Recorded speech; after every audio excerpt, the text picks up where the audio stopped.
در جماعت دهات گلستان ناحیه واسه ساکنه اودینه و از سال 2010 در وظیفه جانشین رئیس شده کار میکند. او وکیل مجلس جماعت دهاتی است. قابلیت تشکیلاتچی دارد. از عهده وظیفه اشغال نموده‌اش به آسانی میبراید. ما خدمت میبرم از عهده روبری. امی مردو برابری مردو کار میکردیم، خدمت میکردیم. با بالای همه با وقت میافتیم که با زنو صحبت میکردیم. در توی معرکه با اشتراک میکردیم. با همه سخنوی خوب با زنوی با مردم میفهمیدیم که نه خیلی کار کنی، نه خیلی زنو را با کارهای فایده‌ناک جمعیت جلب میکردیم. در دهه گلستان که ساکنه آنجا زندگی میکند، برای کار کردن دختران مردم سدی راه میگشتند. ساکنه از بین دختران دهه گلستان اولین نفر میباشد که قالب اندیشه های کهنه رو شکسته برای تحصیل به مکتب عالی رفت. وقتی که رئیس جماعت انتخابم کردن سالوی امو 1988 امو دهه گلستان که از خیلی گفتن چی نمیتونم امی پدر ما وقتی که مسجد میره پدر ما میگن شما مسجد نماز خوندن مسافر چیده بود نفقه دبر ما بود شما دا ممکن نیست برای که دختر تا یکمین دختری که زنی که ما دانشگاه آموزگاری شهر کلوب در داخل شدم از امو ده ما بودم. پدرم اومد گریه کرد خونه دا خودش که آموزگار بود از آموزگاری نفقه دبر ما گریه کرد. گفتم چیکار کردی؟ خیلی ما چی بودم دا فعال بودم مکتب دا.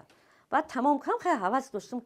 بعد گریه کرد من خستم بعد خودم رفتم بعد گفتم که خیلی او حیاتی ما او پدر ما وقتی که پدرم خواهش کرده است میخواه خیلی گفت که خواهش بعد همه خیلی میشوه و وقتی وجدتم همه برام سپره دانشگاه ده با از یک نون همسایه با پدر ما سری نون میخیزونن که شما دخترتون بردین دانشگاه ده که داخل کردین شما کافیر گفته پدر ما سری طبق میخیزونن همه لحظه را از یادم از خاطرم هیچگاه نمیبرم.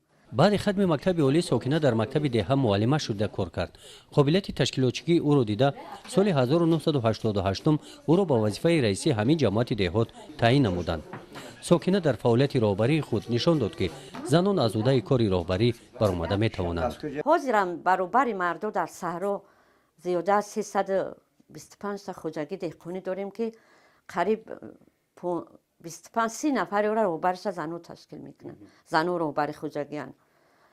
با زنو هم صحبت میشیم کار میکنیم در صحرا. ما در فعالیت کاریمون از او تجربه های بسیار گرفتگیم.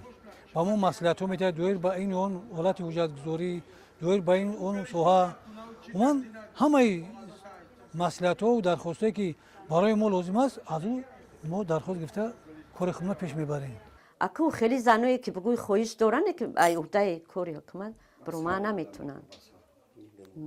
ما نمیتونن ما خودم از نگاه خودم مثال با زنا هم صحبت میشم او خیلی که مایم او برو ما نمیتونن بعضیش و از چی بگم همی جماعت ما در 5 تا دختره که همی اوید با کادر قبول کردیم قابلیت تشکیلاتچی همیاره همچون چی کادر دویر با کادر قبول کردیم همو دخترک ها معلومات هم که داشتن ایوده همو کار نبرومدن خود برومدن رفتن حوزه همه همو رای نمو همچون تشکیلاتچی زن یعنی قابلیت داشتن قابلیت کاری و انتظام در نوبت اول انتظام ادوبی موش بعد صبر توقت کردن در همو میز کاری نشستن.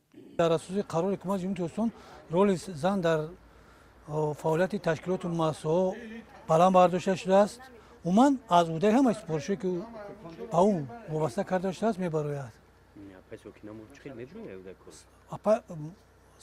حالا خصوص من اپای ساکنمو از همه دستور سپارشی که در وظیفه گذاشته به سر بلند داره میبراید.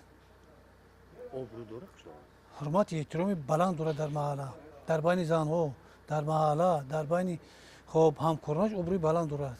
البته معلومات نوک بودن زن در کره اول صاحب معلومات بودن بعد صاحب ادب و اخلاق اولیوی بودن صاحب آبرویی که در بین خلق هم آدم آبرو داشته باشد خیلی با نامزد چی باشد وکیل جماعت باشه عموما همه همی خصلت‌های خوبی هم زن به نوبت میگیرن بعد هم زن راهبر میمونه از لحاظ رفتار کردار خودم.